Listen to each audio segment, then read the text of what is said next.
Hey everybody, welcome to another Driven Hunter podcast brought to you by Mission Crossbows. Today I'm with a rather unique individual, I gotta say. This is Mr. Beau Jensen. He is the owner of LandProz Real Estate. It's a company that obviously I believe in. You can see the sign back here. I became an agent a couple years back already. Time flies, doesn't it? It does. Welcome. Well, thank you for having me, Pat. You know, we got the whole LandProz gang here at the Driven headquarters, and I said, Beau, have you ever done a podcast? And he's like, nope. I said, perfect. You're up. So here we are. We're going to talk land today. We're going to talk specifically hunting rec properties because that's what I specialize in, and Beau knows a lot about it, a lot more than I do. But, you know, if you're thinking of buying property, think of and look towards LandProz because all your agents specialize in lots of different areas of land for sure, but there's some outstanding hunting properties that we already have currently on the website that are open listings right now and just some super cool things. But give me a little background about LandProz and what LandProz is about, what you guys specialize in. Sure, absolutely. LandProz, start with me. I've been in the auction and real estate business since 2002. And LandProz is a company, started 2016, and we specialize in cropland, hunting properties throughout the Midwest. We're licensed in 10 states now. We do listings, auctions, online auctions. So just like yourself being in the recreational side, we've got folks that are specialized in the ag side and basically everywhere in between. Because as we know, there is ag, there's hunting land, and there's a lot of mixed properties. So right. Our company has a broad range of talented individuals, and like I said, 10 states and counting. I'm impressed. I mean, that's one of the things that drew me into LandProz, because I was thinking of becoming a real estate agent, but I really had a lot of questions. I knew some other companies out there that are big companies, but I wanted to join a team of guys that were tight and that, you could work as a team together. I also wanted to join a company that was on the uphill trend of things and was growing. I could come in as kind of in the ground floor and work my way up as well as the company growth sector. So that was cool for me. And I don't remember how many agents you had back when I first started, but the amount of people that have come on in the different states that you guys now have licenses is just growing out of control. And a lot of people are calling me now saying, hey, how do I join the LandProz team? So let's answer that question before we get on to the fun stuff. What if a guy wants to become a real estate agent? What are you guys looking for?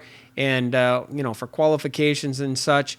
How do I become a LandProz agent if I really want to do this the rest of my life? Yep, Pat, that's a great question. To start with, if you have interest, we have a careers page on our website, landproz.com /careers. But as far as who we're looking for, folks that know and love land to start with, have knowledge of the hunting industry, ag industry, and have a background that supports that. Land ownership is a plus. So if you're well-rounded and you have the passion and the motivation and the time to do it, we'd love to hear from you. Yeah, that's how I started. Yep. I mean, I was surrounded around hunting properties already. A lot of people, respect my knowledge base in that side of things and would ask me, hey, I'm thinking about buying this land, or do you know of a piece that I could buy maybe in our area, maybe down in Iowa? But I was continually giving references to other agents of other companies, but I wasn't benefiting because I couldn't, right? Absolutely. Couldn't get commissions. So that's why I jumped into it. And after talking with you, I felt so comfortable. And you said, hey, I know you're busy in your other job right now, but, start at this level and just see where it goes. And it's just, taken off. And I got a lot of contacts. And of course, I have a great marketing engine, which I like.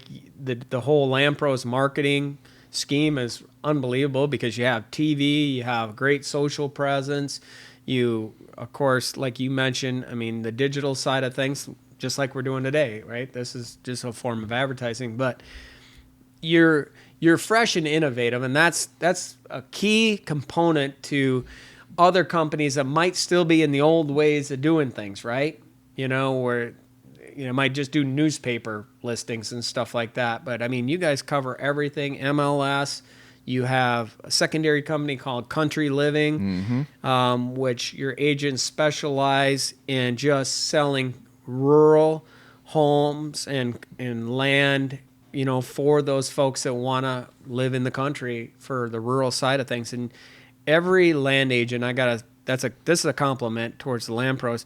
If I don't understand something about ag land, I'll either call you, but I'll even call Brian, or you have so many people that specialize in particular different pieces of property, whether it's ag based, whether it's rural homes, whether it's rec based. Like, Brian will call me about a hunting piece of property, and we feed off each other, and that's what makes that team and that synergy so darn strong. Is it's a nucleus there, and that's what's cool. Is I see that just getting stronger as new agents come on in different areas. We just are so diversified. Absolutely. The depth is there, and, that's key because, like I mentioned a little bit earlier, every property is unique and different. And of course, a lot of times it's mixed habitat. So many times we'll team up. Let's say it's a 300 or 400 acre tract and it's got some tillable. It's going to have some hunting value, and it may even have an acreage on it. You could have 2 or even 3 people work on it between the LandProz side and the LandProz Country Living to work for those sellers. Of course, figure out the best method to sell it. Could be a listing, could be an auction, could be a combination of the two. And of course, maximize dollars for sellers, and also work with our buyers to really dive in deep to see what their needs are. And of course, find the piece of property that fits them and their family the best. Right. And then you also have on the flip side of it, you also have a large base of potential clients and past clients that you can then reach out to and potentially sell that property before it even really gets out there in the marketplace and stuff. So, like for instance, Southern Iowa, you guys started here in Minnesota. Yes, we did. I mean, Southeast you Minnesota. guys owned the ag land sales, and that's really what built LandProz in the beginning. But I noticed you're one of the strongest real estate companies now selling hunting properties in Iowa. And you got some great agents there that obviously do a great job, but it seems like Iowa's a big focus. I'm sure there's somebody listening right now that's thinking, I was thinking about buying a piece of property out in the Midwest. Now, what state would you recommend, and where's the best value back on the dollar and stuff? How do you determine all this? Walk us through just kind of a quick synopsis of, like, if say you're from out east and you want to buy out of state and you want to buy a piece of hunting property, what do you got to consider? Sure. And what's the best buy for your dollar? Right. Absolutely. First, we'll talk with the buyer and, of course, determine what, their needs are, what their values are. Of course, money can be a factor in that. And then we look at the breakdown of the states. Of course, each one of them has different license requirements. And, granted, some have, like Iowa, of course, is known for high quality deer, as other states are like Wisconsin, Illinois, and of course even Missouri and Kansas and all of those states. But we'll take all of those things into consideration, and then we'll really narrow that search down. So let's say they're looking for a property where they can get a license every year. Well, you got to consider states like Missouri. You could look at, of course, Nebraska, Minnesota, Wisconsin, over-the-counter opportunities. That means everyone in the family can get a license and enjoy the property. Now, Iowa, of course, is known for its larger deer, but it's got a draw system and a point system, which you know well. You actually hunted with me last year down there and were successful. Congratulations, right? Yeah. And I like shooting your deer, by the way. Right. Well, it's a benefit of working here at LandProz. Right. Get to hunt on the farms, right? But, and of course, like a state like Iowa, it does. It has a draw system. And of course, the trophy quality, if that's in fact what you're looking for, is definitely there. But it can take multiple years to draw, depending if you're archery, muzzleloader, or shotgun. So those are all things that we consider when working with a buyer. And once we determine that, then we'll narrow that focus down to maybe a specific county, specific region. Maybe they're flying in, maybe they drive, all those things, including maybe their friends have properties in certain areas. A lot of time, we'll get a call and someone will say, hey, I know a few folks that own a farm in this area. I would love to be close to them. And it's not just listings that we have, Pat. We can go on the hunt. We work with other companies, of course, because we're working for buyers in that sense. Sure. And if something's not for sale, then our agents work really, really hard to go out and find a piece of property that could possibly be available, and then we'll show that to our buyers as well. Yeah, I've noticed over the last couple of years I've done it. Some of those pocket listings can be the hottest commodity because they're not on the market. People, they want that piece of property, and a lot of times them properties have been on the market a long time, or generally overpriced, or there's some issue with it that keeps them on that market that long. But some of those them quicker listings or those pocket listings sometimes can be very, very beneficial, right? So yes, I've learned that. What's the next step? I know that you determine, like, okay, let's say I want to tag every year, or maybe I want to wait for an Iowa tag every third or fourth year. What are the other things to consider? I know that a lot of people look at, what kind of income that thing's producing, net return on a piece of property. There's CRP, there's government programs. There's all kinds of ways that a lot of people, when they buy that property, they want to get some return back on it. What do they consider? Sure. Just like you pointed out, CRP, of course, crop income, whether it's corn, soybeans, or other rotationals. And, you can have a hunting farm that does have a lot of that. And, of course, we sell a lot of just straight tillable or cropland farms. But when you're looking at a hunting farm specifically, having a good ROI is very possible. You can have a good CRP payment in the crop rotation, along with timber. And there's different types of farms. We could have, are you looking for a 40 or an 80 or maybe 300 or 400 acres? Of course, our clients we work with every day, some of them are looking for, like I said, a 40 or an 80 all the way up to 500 or 1,000 acres or more. So all of those things you can take into consideration, of course, with your budget. Maybe someone's doing a 1031 tax-deferred exchange, and then there's going to be a timeline involved there. So we really have a lot of conversations, and, on the company, we try to pair you up with the best agent or agents or brokers to work with in the states that you're interested in, the areas you're interested in, and then we'll start to really get you some options and break down those properties, and of course taking into consideration things like finances and timelines if you're doing an exchange like we talked about. Yep. Yeah, so I know you own a lot of property in Iowa. Of course, you had property in Minnesota. Yep, started in southeast Minnesota. Yep, and you're a deer fanatic like I am. And if I had the chance, I wouldn't be living here in Minnesota right now, but my kids keep me growing a deer. They like the school system. So someday maybe Iowa. But you really, not pulled stakes, but you really made some big investment in Iowa. You saw the opportunity. The land values were right back when you bought. And, there's been appreciation there. But now you're moving into Missouri. And just give me a little rundown about Iowa, your thoughts about Iowa land, because I know a lot of people are intrigued by Iowa because of just the focal point that it brings.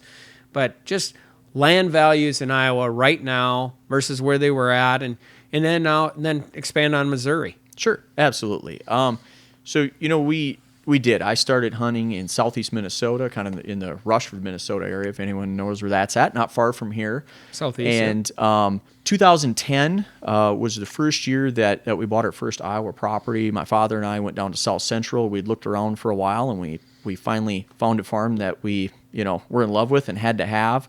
So we bought that first piece of property, and then since then we've expanded. We've added onto that and bought other farms.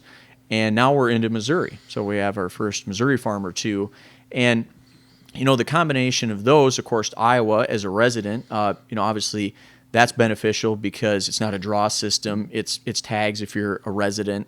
And then Missouri, of course, is over-the-counter tags. So you became a resident. Yes. You moved. Absolutely. You live in Iowa. Yep, we did. Yeah, like I said, I want to clarify that. Yes, Iowa resident. But I started I grew up only 7 miles from the border.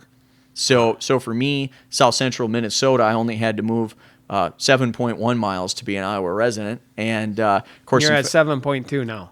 yeah, pretty close, right? But yeah, so became an Iowa resident when we, of course, bought the property. So I could hunt it every year, which makes sense. And I realize that's not always the case for everyone that they can do that. But my wife and I, in fact, did do that. And of course, have hunted it ever since. And now we're into Missouri, and that offers a lot of great opportunities there. Those are over-the-counter tags. So it's probably 30 miles from our Missouri farms to the center of our Iowa farms, and So you can bounce. absolutely, and it's just a great place to be, and that's an option for a lot of folks that if you are looking to hunt multiple states, whether you're South Central Iowa or you were Minnesota, Wisconsin, just like Pat is, here. I mean, what are we from the Wisconsin border? We're 10 minutes. 10 minutes. So To Buffalo County. Correct. So Buffalo County, Wisconsin, and actually, you're in the tri-state area, so you could have a northeast Iowa farm, a western Wisconsin farm, and a southeast Minnesota farm. Well, I need to sell a heck of a lot more land to be able to afford that. I keep telling my wife that. That's the goal. But no, and like when you bought that land, how much is that land appreciated, or how much has it went up since when you bought it? Like on average, just for rec hunting farm. Sure. When we bought the first Iowa properties, it was circa about 2010. Since then, land values have, I would say, doubled on average, given in the area, and then specific management areas, if you will, are probably even a little bit higher than that. So, land's a fantastic investment. And if you look at it, whether it's over a 5-year span or 10 or 20 or 30 or 100-year century farms, obviously we sell it, but I'm a big believer in it, and proud to be a landowner myself. That's a great investment, right? They're Absolutely not making any is. more of it. No, I mean, it's the best. You can't sometimes make that much on your return in the stock market or anywhere else, and again, you have physically something in the end, right? Absolutely. It's not just a piece of paper or a number on a stock ticker. It's something that you can go walk on and you can enjoy. And especially whether you farm and, you operate that farm yourself or you hunt, fish, just like with you and your family, it's there every day, and you can go, walk on it and grab the dirt and, do whatever you want to do on it. And that's manage it. I like that. I mean, I was fortunate to know a little bit about your farm, the farm that you bought, and the surrounding farms around that country long ago, and to see where it was then to what it is now, and the management, the quality, and what you guys do for deer is like insane. I mean, the food and the timber and the bedding improvements and all these little things that you do for the deer, specifically for the deer, is not just for land values. It's just for yourself to be able to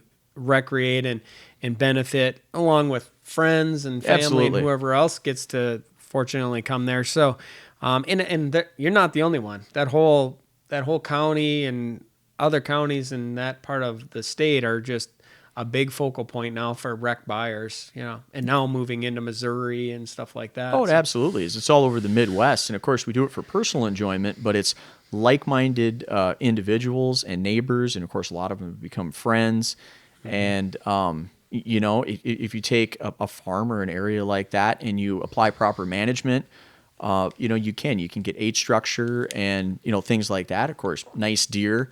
And, there's a lot of great hunters out there. I mean, I'm by far not the best, but if you can take a piece of property and you can enhance it, it will increase your odds of success. So, I don't want to take anything away from that, because I believe that the proper management allows us to harvest better deer. Well, I don't know if you've ever seen Beau and Dawn on TV, but they are TV people as well, and they started undriven. So I've known him that long, even though he still looks like a kid. He's looked the same for the last 20 years. You started, you helped us back in the infancy of driven, back in 07 or 8 or some. Right in the beginning. When you hunted in Minnesota, Yes. he don't even hunt here anymore because he's got too good a hunting elsewhere. But and then now you've both of you guys, Dawn, have been on Drury's Outdoors, and And I know that Dawn has killed many big deer on juries, so that's pretty cool. I look back and I dream of someday owning a property in Iowa, but I have mine in Minnesota. Of course, right now I'm just trying to, gather as much properties together, put a big chunk together. What is, let's just say a guy has a particular piece of property, right? Mm-hmm. And maybe one he just bought, or maybe one he's had for years, and he wants to add on to that property, Sure. right? And he wants to approach the guy that owns that land next to him. How does he go about doing it? And I mean, that was one of my big unheard of questions, and I didn't know the answer to it. I just finally, I think, offered the guy too much money, and he finally took it to sell me the property. But what can you give guys advice to think about how to grow that piece of property? And you've done the same thing. Sure, absolutely. Of course, when you buy that initial farm, whether you've had it for a while or just a little bit, there's a dream of course, adding on to it if it's possible, right? And there's nothing closer than the property next door. Of course, every individual seller is going to be different.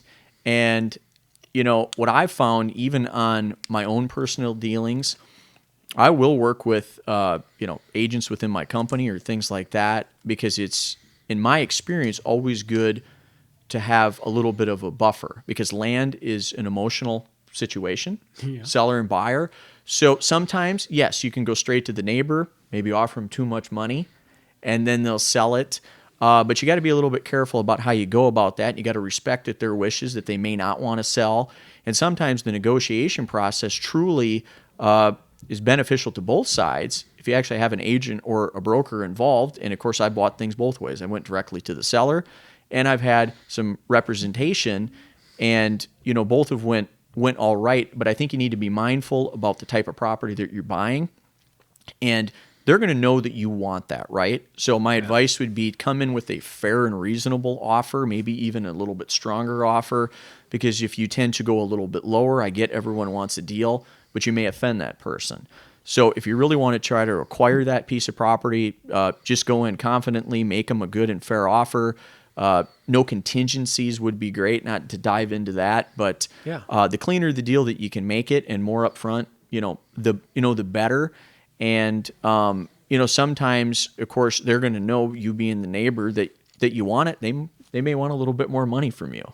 That's just a fact of it. So, there's not a silver bullet, if you will, for that, but, just pursue it and honestly, give them your best shot and just be upfront and honest with them. And a lot of times an agent is a great person to go help with the negotiations and the process and the paperwork and all of those things. And you're not the bad guy. Right. And then you can buffer it, and you can have your conversations with the agent, and then the buyer can be on their, or the seller, can be on their side.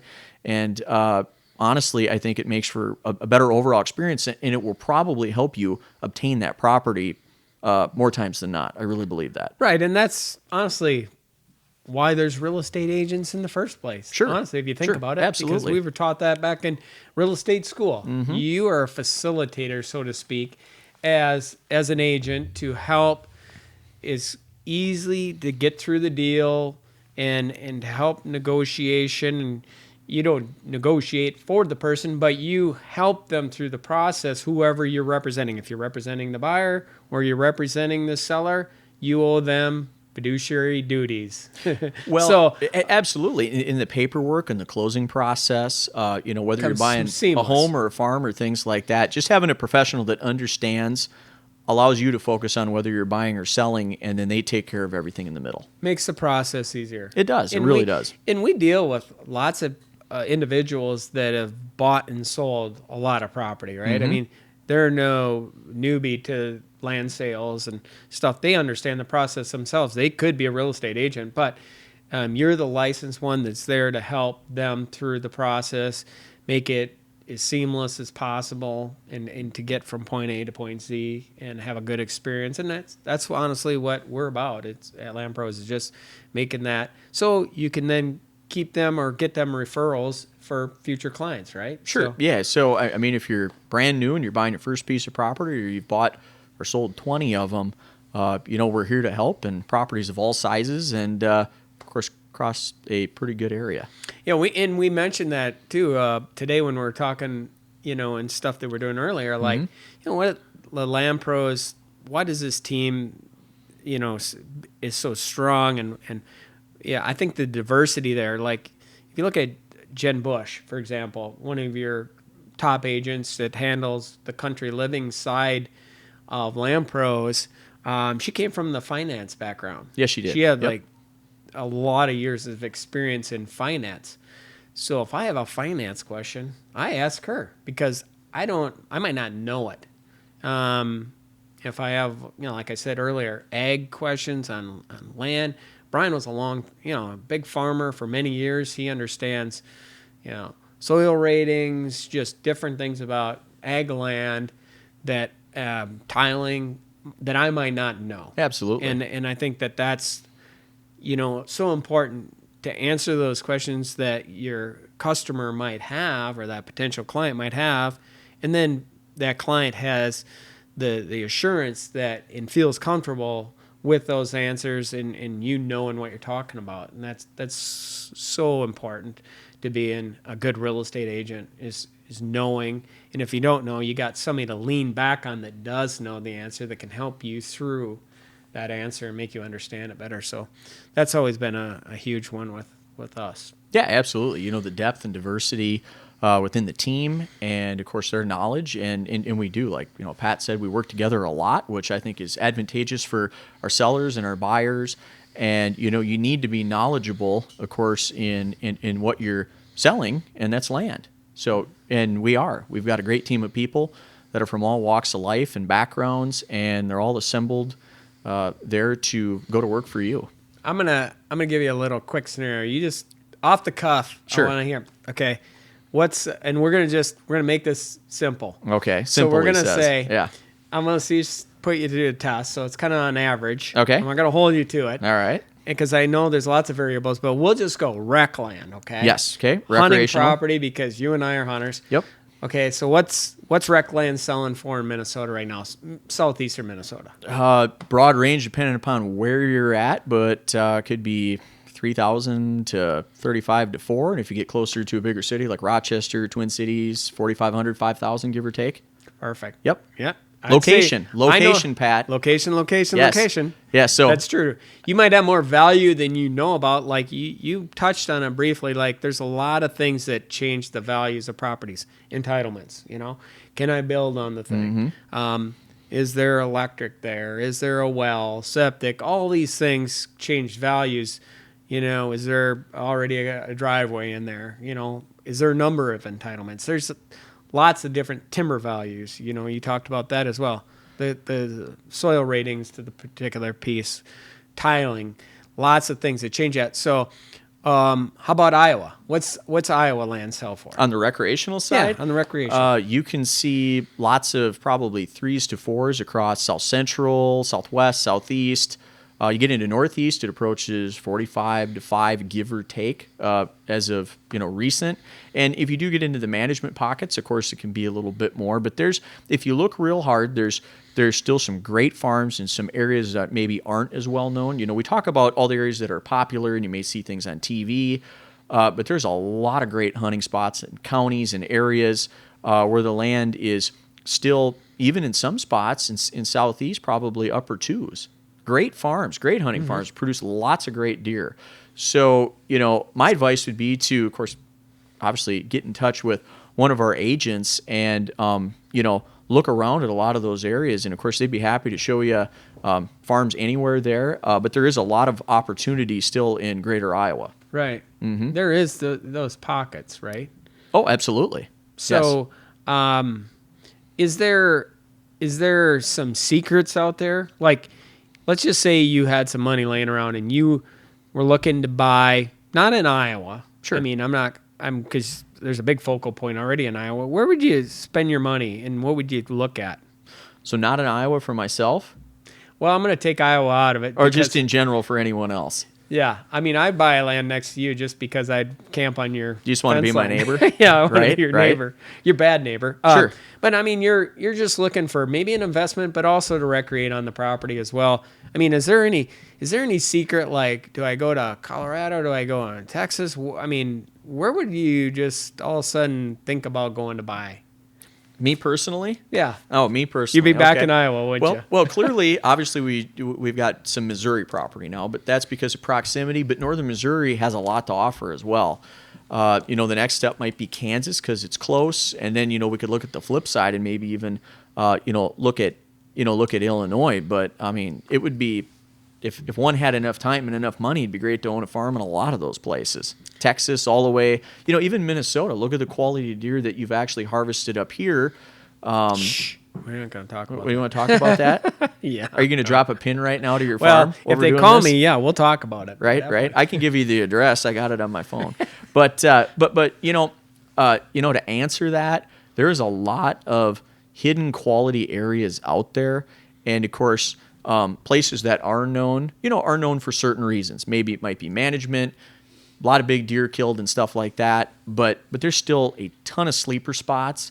And my advice is just do your homework, figure out what is going to fit you, and get a hold of one of us, and we'll discuss options, and we'll look for the farm. Yeah, that's great advice because I mean, they're going to help you understand land values and what's selling, what's not, and Absolutely. what you're going to spend and where your budget is, right? Yep. It all And after determines. we discuss that, maybe what you had for a goal going in might be something else altogether when you go look, because a lot of clients come in with an idea of what they might want, and they honestly end up buying something else. Yeah, Happens all the time. and they upgrade. You told me that a long time ago. You go, Pat, you will list a farm, especially on the rec side, and then probably sell that farm again down the road. Absolutely. And it's not because, it's probably a fantastic farm, but people might lot want of more flipping. acres, or they move to a different county. Maybe they have a farm and they can add to it. So then they end up selling another piece so they can make that possible. But there is a lot of movement in, the recreational side of things. And it makes for a good industry, good opportunity, because we'll talk about ag for a second. A lot of those are century farms. So when we sell them, whether they're listed or at auction, it's a once in a lifetime opportunity to buy something, maybe even in that section. Like, it will not come up again. On the recreational side, granted, there's farms that people, will hold and have for a very long time, but there is more opportunity. So that's a bright spot for someone looking for a hunting property, is there is more opportunity out there. Yeah, and you Yep. told me that too. You'll sell more ag and stuff, but if you list a piece of ag ground and you say you sell a large tract, I mean, that's a great commission, and it's a little different marketing scheme. Whether we have a lot of different methods of selling, right? Sell it online, but you can sell it on auction. Absolutely. Which is auction is a great way to selling. You guys have really separated yourselves. I think that's why LandProz has been so successful in, your part of Minnesota. Is you sold a ton of that on auction. And I went to them and I saw the guys they know what they're buying, right? They know the quality. They know Absolutely. And everything. it's, it could be farmers or investors, but we've got a well-rounded team. Like at the auctions you've attended, there's 8, 10, 12 of us, all hands on deck. It's not just one person working on it. And it reflects in the sales. And of course, like with a piece of tillable, a live auction or an online auction could be the way to go. Sometimes we list them, and then with recreational, a lot of listings on that side of it. It's just the way it tends to be. But whether it's Minnesota all the way to Missouri and Kansas and Ohio and in between, we can, our team auctions, listings, we can serve our clients anywhere that we need to. Yeah. Mm-hmm. Well, that's a perfect segue kind of to the end here. I appreciate you answering some of these questions, because I think there's a lot of unknowns out there. Certainly, if you're thinking about becoming a real estate agent, obviously, you've answered some of those questions, so I appreciate it. Mm-hmm. Like I joined LandProz because I believed in the team, but I also wanted something to back up what I already do right now in the hunt. And I already have a lot of love for land and hunting land specifically. So when I get to go out and show a piece of property to a potential buyer that might be a great hunting piece, I get excited about it because I'm like, hey, we put a permanent blind food plot here, benefit there, that kind of thing. And then they feel that, and they're like, oh, I never thought of that. That would be good. So, then you kind of get to see that kind of come full circle. So, it's just fun to do. So I appreciate that. If anybody is interested, of course, they can go to your website, right? Yep, LandProz.com. So it's LandProz.com. There's a career page there, or you could just email, any one of our brokers or the office. We'd be happy to talk to you, and very much appreciate this. Yeah, it's good to have a conversation. Yeah, and now I get to hopefully get another tag in Iowa. Come down and shoot another big buck this next year. Absolutely. But right? I need to become a resident. I got to move that 7.8 miles or whatever. So no, I appreciate you taking the time. We're having fun this week doing all this LandProz stuff. Absolutely. I'm learning along the way. So yeah.